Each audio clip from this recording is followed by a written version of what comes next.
Hey, we're back. We're live. It's Wednesday from the 4 to 5 block. How exciting, because Wednesday from the 4 to 5 block, every Wednesday is Hawaii, the state of energy, the state of clean energy, I may add. And we are in a state of excitement because we had this great clean energy program yesterday. So the keynote for the program is our key guest today, Jim Lazar. He's an energy consultant and regulatory advisor. And we have two co-hosts. You're in trouble, Jim. One is Mike Hamnon from the University of Hawaii, and Ray Starling from Hawaii Energy. And wow, we're all together. What horsepower. Say hi, guys. Hey, guys. Hi, guys. Nicely done. Hey, Jay. You know, I mean, it was an extraordinary program. But before we get into it, okay, we're going to have our negawatt moment with Chelsea Harder, who is right out there. Chelsea, turn on the microphone and let us have your suggestions from Hawaii Energy this week. All right. Well, thanks, Jay. And for those of you who don't know, I'm from Hawaii Energy, and Hawaii Energy is the ratepayer-funded energy efficiency and conservation program for the islands of Hawaii, Lanai, Maui, Molokai, and Oahu. We offer cash rebates and other incentives to residents and businesses to help offset the cost of installing energy efficient equipment. So I'm going to share with you today some little-known tips to save energy in your home.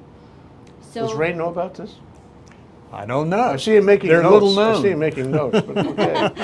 Well, when you say little known, it's going to be broader known now. Right. So for the first tip, I'd like to offer which saves more energy, hand washing dishes or dishwashers? So You want to give us a chance to answer that? I don't know. Go ahead. All right, Jim. A new Energy Star dishwasher is the winner. He knows. How about conventional dishwasher? Let's assume that we have that, because not everybody has Energy Star. So assume that it's conventional. Which one is more efficient? Wow. Depends on how many people you're cooking for. Depends on how full your dishwasher is. Sure. Yeah. And it depends on how carefully you rinse by hand. And this, yeah, I think it has a lot to do with, Yeah, how it's much very- water you use. It's quite variable, and what we've assumed is that, let's say you do 4 cycles per week using a conventional dishwasher, and then for hand washing dishes, you would wash it for about 10 minutes with hot water, and that would be 2 washes per day. So the answer is actually that you save $69 per year washing your dishes using a dishwasher, because that hot water is not reproduced in the faucet, but it's recirculated throughout the dishwasher. Wow. Okay. All right. All right. Okay. How about our This second? is in your newsletter, right? This is not, but you can go on hawaiienergy.com for more energy saving tips. Okay. So for the second tip, this is something that people do know, but it's a bit of a way to gauge this. So reducing your shower time by 2 minutes. Everybody knows that saves energy, but not many people would use a timer when you're taking a shower. So let's say you have someone in your household that takes a long shower. Here's something that you might want to share. So let's assume that you're taking a shower in one of those bathtubs. They're typically 25 to 45 gallons. So if you're going to take a shower for 10 minutes, that tub will fill up about halfway.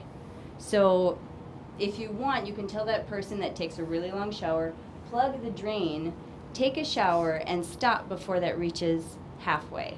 And that will maybe be an 8-minute shower, which, by reducing your shower time by those 2 minutes, you can save $42 per year per person. That's taking 1 shower a day.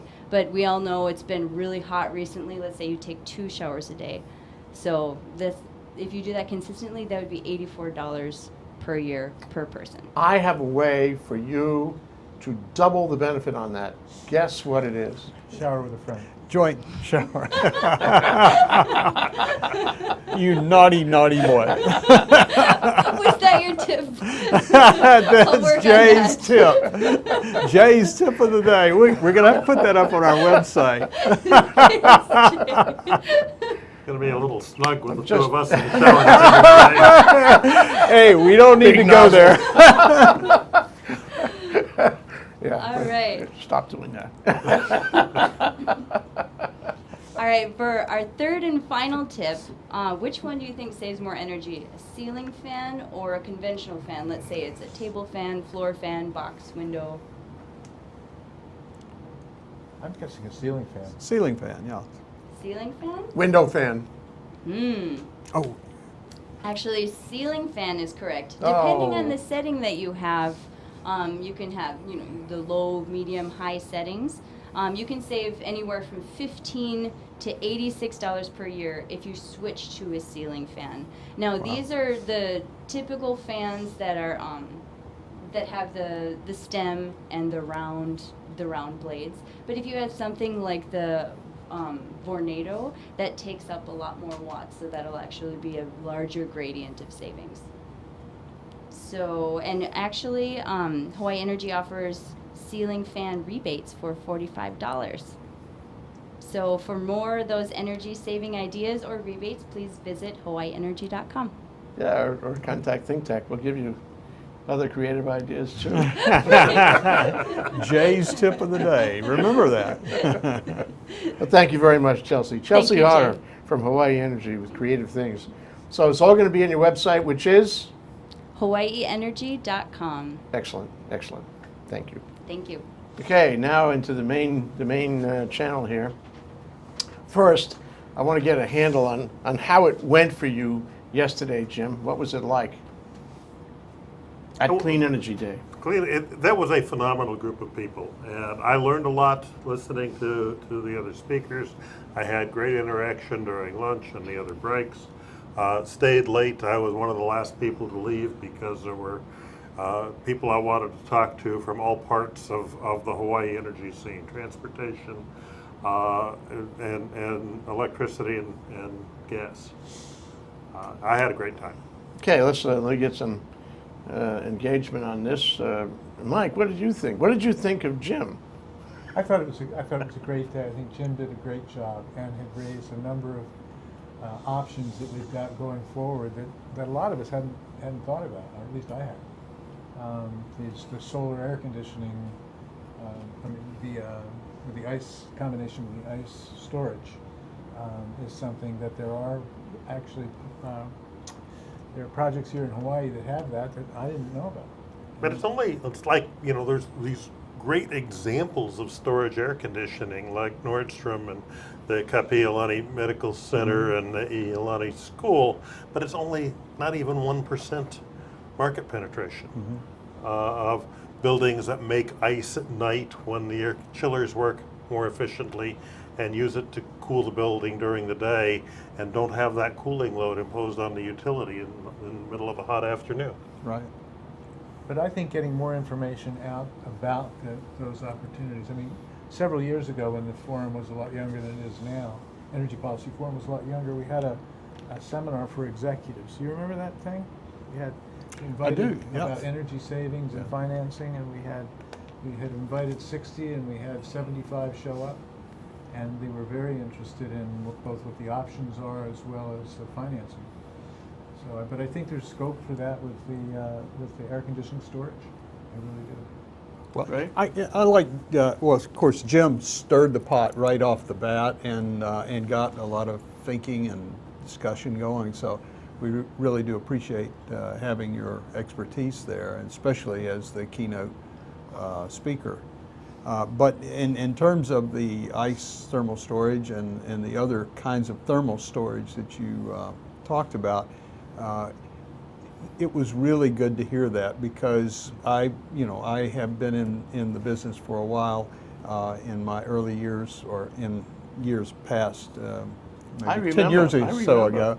I was trying to do ice storage here, and it really did not take off like I thought it could and benefit the grid the way I thought it could, mainly because the rates were not right where they encourage the right kinds of behavior.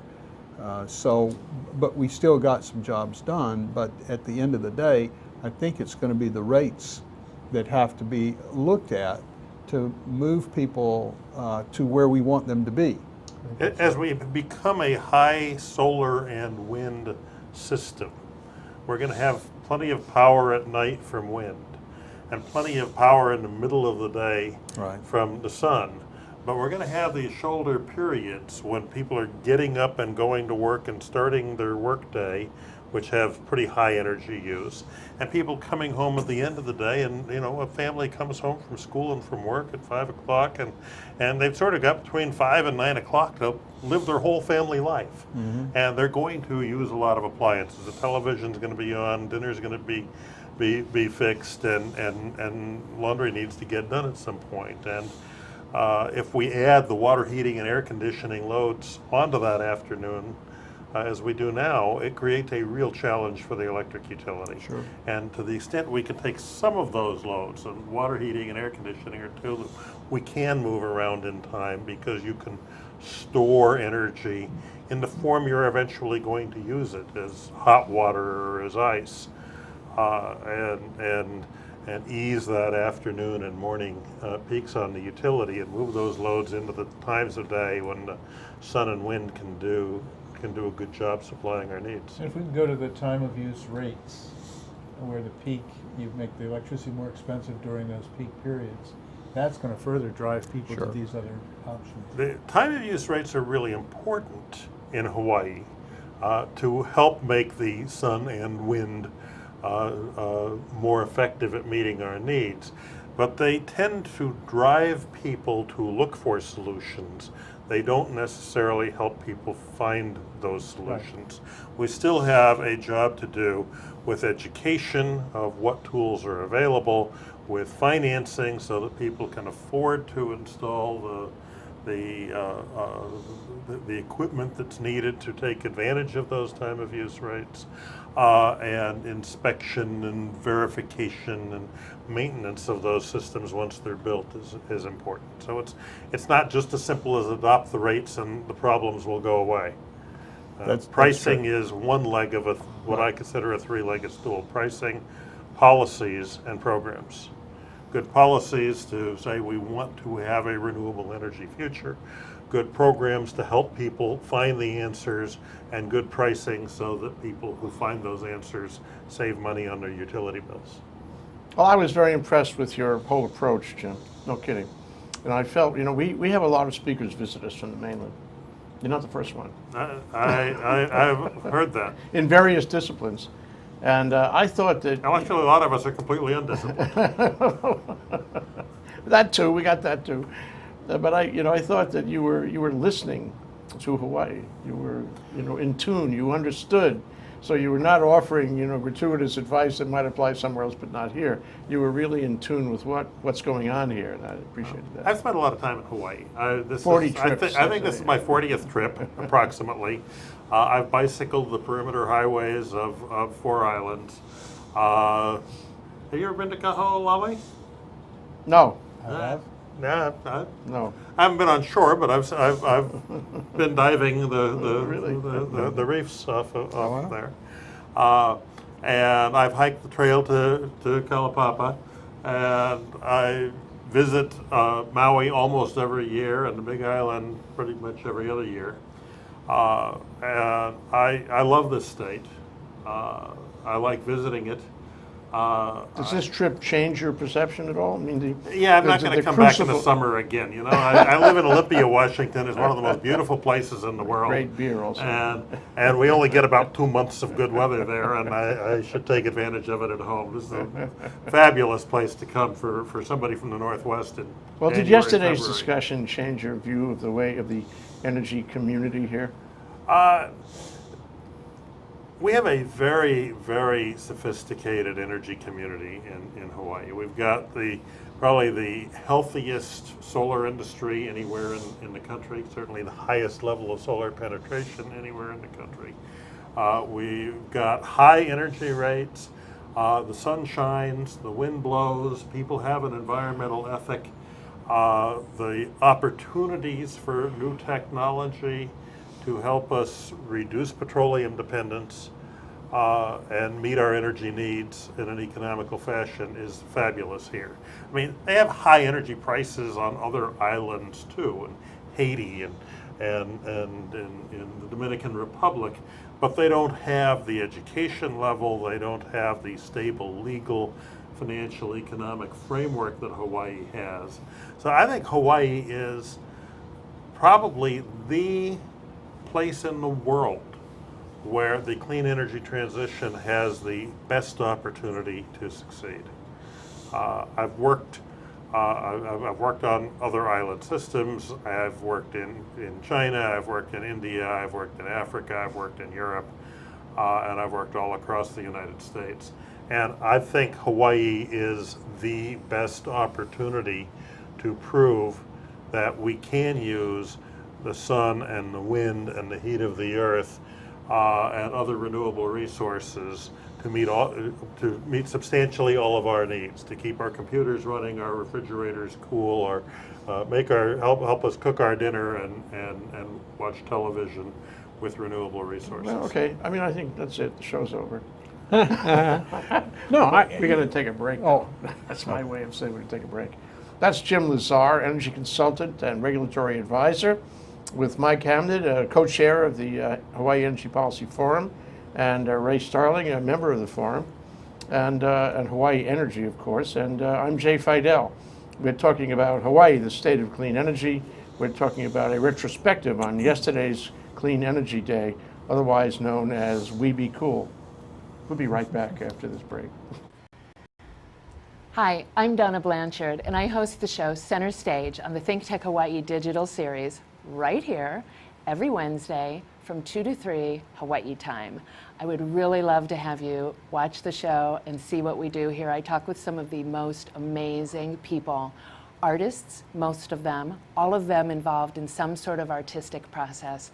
And our goal here on the show is to dig into that artistic process, and you would not believe what some people say, what some people do, what people go through to express. And these are people who have to express somehow, and I find that infinitely interesting. Not only that they have to express, but how they end up doing it. I really hope that you will watch the show and enjoy talking with some of these people the same way that I do. Thanks, and I hope to see you soon on Center Stage on the ThinkTech Hawaii digital series, Wednesdays from 2 to 3. See you soon. Okay, we're back. We're live. We're Hawaii, the state of clean energy, here on ThinkTech. We're talking about a retrospective on Clean Energy Day, which was yesterday, 2014, the 6th one. And the keynote for that Clean Energy Day program was Jim Lazar, who's here with us now. He's an energy consultant, regulatory advisor from Olympia, Washington. And my co-host today, Mike Hamnon, co-chair of the Hawaii Energy Policy Forum, and Ray Starling of Hawaii Energy. So there was a question posed during the break. That's why the breaks are so important. That was really good, and Ray posted. So Ray, what's your question? Okay. My question is, Jim, after you kind of stirred the pot and got us started yesterday, we got into a lot of different areas, and I was wondering, from your perspective, what surprised you the most? You've been to Hawaii, you know sort of what the issues are, but what surprised you in that meeting yesterday? I think what surprised me the most was actually on the transportation side, not the electricity side. And I came to the electricity world via transportation. I worked for the state legislature in transportation. I did my undergraduate thesis on the municipalization of a transit system, and so I keep one foot in transportation. Transportation is almost 2/3 of our petroleum use in Hawaii. Absolutely. And what surprised me was the emerging consensus among the people there who talked about transportation, about the need not so much to improve the efficiency of our vehicles, but rather to stop moving around so much, to wake up in the morning where we go to school and go to work and eat and shop and play and pray, and not have long commutes, whether it's driving or carpooling or van pooling or a bus or a train. Long commutes of any motorized form of transportation use a lot of energy. And I was impressed with the pretty clear consensus of the people there that we need to address land use policies and telework and other tools that enable people grocery delivery and all kinds of things that enable people to find a neighborhood, a community, if you will, a village to call home, and only leave it when they have a compelling reason to be somewhere else. That is reducing the amount that we move around. And there were a number of speakers who spoke to that. There was a number of questions about that too. There were a lot of questions. And there was one about it. question I remember very well. It said, "Sorry, but I'm not giving my car up Yep. for anything. Well- and if you try to stop me, I'll fight with you politically, and you can't have me. You can't take my car away. I'm not going to do it." You know, and there are people who would much rather, you know, have their own riding lawnmower and half an acre of lawn to mow than to live in an urban community where they have a lap pool in their building and a choice of 12 restaurants in walking distance. And for those people, the Nissan Leaf or the Tesla is a terrific automobile, and we can charge it with the sun. We can charge it with the wind when power is cheap and available, and they can spend all day driving around in their Tesla. And if the rest of us get off the road, they'll have a lot more fun driving. Well, let me I'm put that surprised question. at the number of people who are moving into town. I mean, I'm one of them. Yeah. And a number of my friends who've, lived out in Kailua and Kaneohe and Pearl City are actually moving into town, and a lot of the condominium development that some people are decrying in the Kaka'ako area, that those are people from here that are buying. I mean, some of them are way too expensive, but there are a substantial number of people that are moving to town. And it's not just Honolulu where this is happening. This is happening in spades in Vancouver, British Columbia, in Seattle, in Portland. San Francisco has become so expensive. It's getting real hard in San Francisco. But people are moving into town, and actually the population forecasts for the various states are showing that older people are moving into town so that they don't have to be auto dependent, and younger people are moving into town because they're just not auto oriented. That's right. And it's a terrific change from an energy consumption perspective, because I'm staying in Waikiki, and I've got 42 restaurants and all kinds of shopping within easy walk, and I walk to the corner and I'm on a bus to get to the supermarket. Right. And I don't live in an urban community. I live in Olympia, Washington, which is a town of 50,000 that's mostly single family. I'm enjoying the urban experience here. One of the smart growth mistakes I think we made was not a smart growth mistake. The second city development is one that sort of misfired, because the idea was going to be smart growth. We're going to create a second city out in the Ewa Plain. We're going to have businesses out there. We're going to have government offices out there. We're going to have residential. And I think that misfired, because if you look at things like greenhouse gas emissions over time, our emission with ground transportation is the only energy source that got worse over the last 20 years, and it did so because of all the development in the Ewa Plain with air-conditioned homes instead of fans and all of that. Well, the single-family home in the suburban subdivision cul-de-sac was the American dream when I was growing up. We've learned since then that American dream is truly a planetary nightmare. Those properties devour land, they devour water, they involve long commutes that devour our psychological health, that use lots of transportation infrastructure, road building or transit Let building. me be the gadfly on this, though. You're talking about reorganizing the whole society. You're talking about moving around less, not using cars. You're talking about moving to town. All these are admirable things, and for an individual at the end of that process, might be okay. I always wanted to have a loft in Chinatown. That'd be good. I be can't good. afford it yet, but that's what I would like to do. And that would make me feel like I was reliving the New York experience, which I think is a good experience.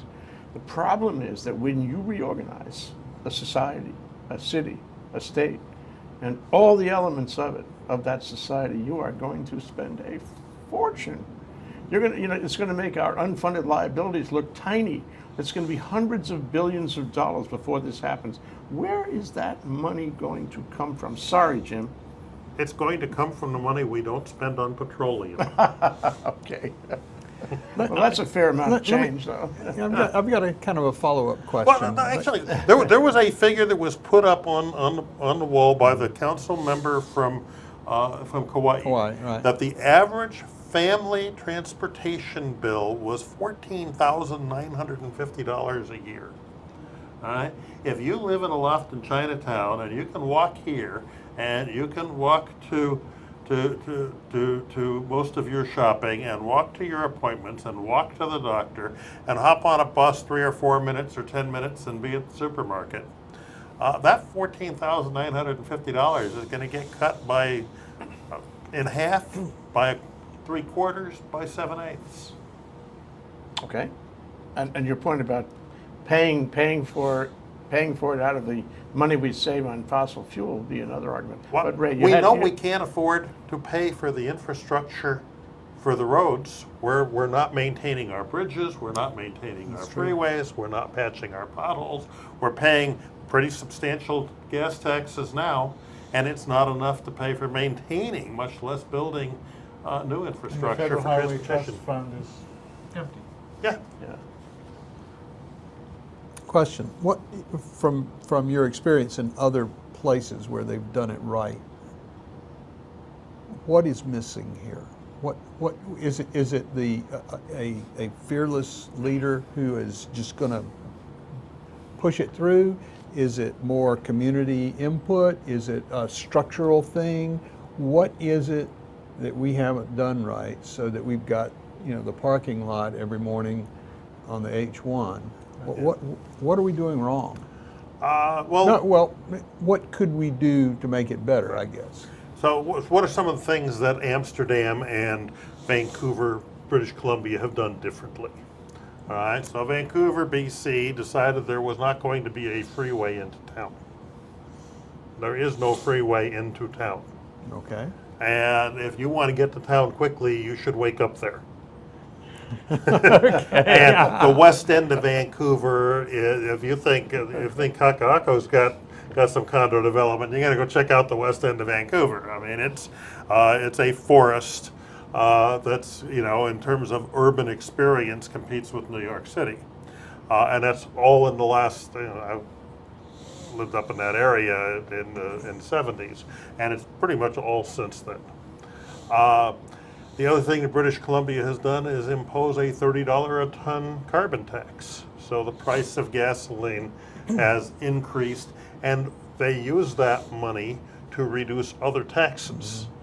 So they're using roughly half of it to reduce personal individual taxes and half to reduce business taxes, which has made their economy stronger. Their businesses are more competitive in the Canadian and world economy as a result of those tax reductions. What have they done in Amsterdam? There's no freeway into the city, and gasoline is about twice what we pay in Hawaii. And you have a population where 50% of workers get to work walking or bicycling, and another 25% get to work on the tram system, and less than a quarter are arriving in rubber-tired internal combustion vehicles. They've got compact development, they've got good transit for people who do need to come from a greater distance, but the key is that the commute distances are short. The other reason things haven't worked, I think, and I was trying to find these statistics the other day. If you take the total transportation bill for a family as a function of their total household income, ours is about the lowest in the country. Our gas prices are the highest, but just in terms of the amount that we drive compared to other people, it's fairly small. Also, even with the electric utility, our electric bills as a function of total household income are pretty low in Hawaii compared to other states. Yeah. Hold that thought. This is a hard one, isn't it, to explain? Hold that thought. Jim Lazar, energy consultant and regulatory advisor, with our co-hosts, Mike Hamnon, co-chair of the Hawaii Energy Policy Forum, and Ray Starling of Hawaii Energy. Here on Wednesday, Hawaii, the State of Clean Energy. And we're doing a retrospective on yesterday's Clean Energy Day, and we're going further too. Okay, I'll be right back after this short break. Hi, I'm Donna Blanchard, and I host the show Center Stage on the ThinkTech Hawaii digital series right here every Wednesday from 2 to 3 Hawaii time. I would really love to have you watch the show and see what we do here. I talk with some of the most amazing people. Artists, most of them, all of them involved in some sort of artistic process. And our goal here on the show is to dig into that artistic process, and you would not believe what some people say, what some people do, what people go through to express. And these are people who have to express somehow, and I find that infinitely interesting. Not only that they have to express, but how they end up doing it. I really hope that you will watch the show and enjoy talking with some of these people the same way that I do. Thanks, and I hope to see you soon on Center Stage on the ThinkTech Hawaii digital series, Wednesdays from 2 to 3. See you soon. What was a small percentage? Those are statistics I have. Here we go. This is We're back. 570. We're live. We're here in Hawaii, the State of Clean Energy. We're doing a retrospective on Clean Energy Day with Jim Lazar, my co-hosts Mike Hamnon and Ray Starling. So we had a little chat during the break, but maybe you could summarize that for our listeners. Well, Hawaii electricity bills are higher than in the rest of the country, but our rates are about 4 times Right. the national average. Our usage is about half the national average because people don't do any heating of their homes except in mountain areas, and some upcountry folks have heating bills, but not many. And if houses are well designed, there's little or no cooling bill except this week. You know, I felt that yesterday's program was sort of watershed in a way. I thought that it went further in terms of touching new ground. It went further in terms of candor. The discussion about the utility, that was amazing. The discussion about changing lifestyle was much more forceful than it has ever been before for us. It wasn't just talk. Yeah. It sounded like we better get on this really, and we are. I mean, there seems to be a whole momentum thing going on. Yeah. But what did you guys think about that? I mean, it seemed to me that we penetrated something yesterday in terms of Clean Energy Day. It wasn't just kabuki. It was the real McCoy in terms of finding new directions. I think even HECO recognizes that it needs to change in a big way to adapt to a world that has changed in a big way. That if they don't change their business model to embrace the sun and embrace the wind and figure out how to work with a renewable energy future, that their company's future is shaky. And once the company comes to that recognition, I think we can and will see the kinds of changes in how the electric grid is constructed and engineered and maintained, and how pricing is done by the PUC to work together with the will of the Hawaiian people to become less fossil fuel dependent. And I'm optimistic. It seems to me that things are moving very fast now, faster I think so than before. too. And frankly, I think that the Public Utilities Commission that sort of laid down the law, if you will, a couple of months ago, sort of said, look, we've got to change. No more just talking about it. We're going to do it, and let's put something on the table that we can work with. And I think I heard out of this meeting yesterday a number of the Hawaiian Electric people that have really seemed to have gotten it, that they need to do this. They admitted it. I think one of the speakers from Hawaiian Electric said something to the effect that, if we don't do something, we'll become irrelevant.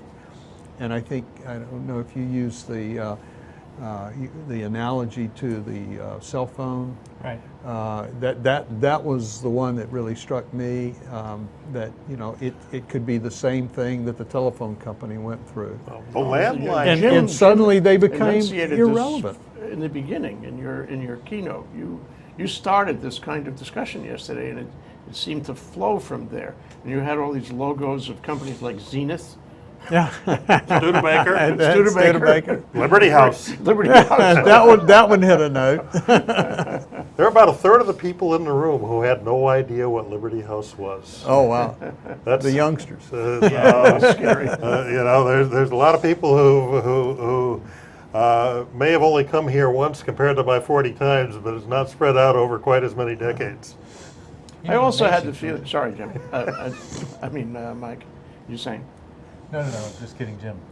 No, I think you're right about the change. I think, Jim, you set the tone early on, and I do believe that people in the regulated utilities see things changing. I mean, the whole solar, the PV, you know, taking the company by storm.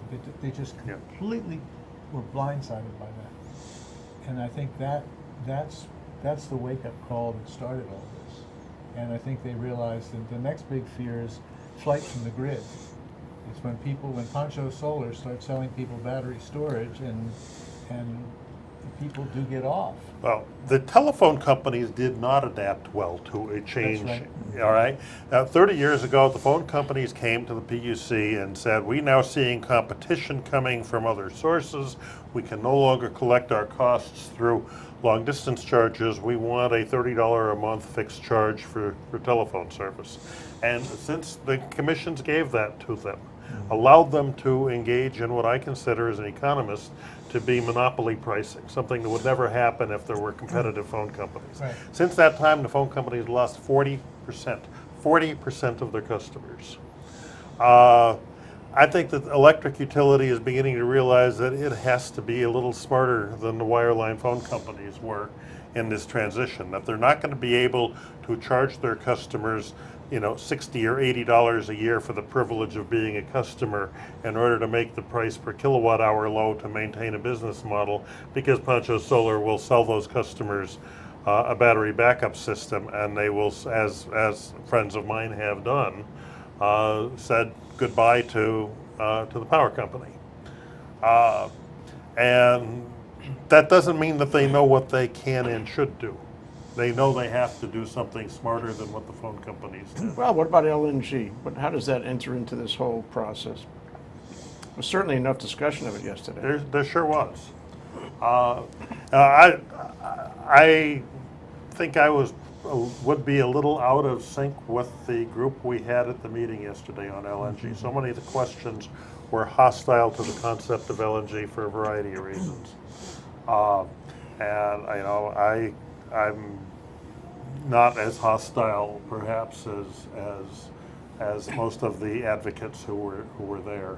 You know, I view it as a resource that could be brought here for about a third of the price of petroleum, and you know, there's a separate discussion about the environmental characteristics of natural gas and the impacts of hydraulic fracturing, but most of the responsible studies show that the environmental impacts of natural gas production, the whole cycle, are not as serious as those for petroleum, and they certainly don't involve the international political risk that we run into with petroleum. I knew I shouldn't feel this way, Jim, but I feel an onset of separation anxiety. I know you're not gonna be around for a while, right? You're leaving, right?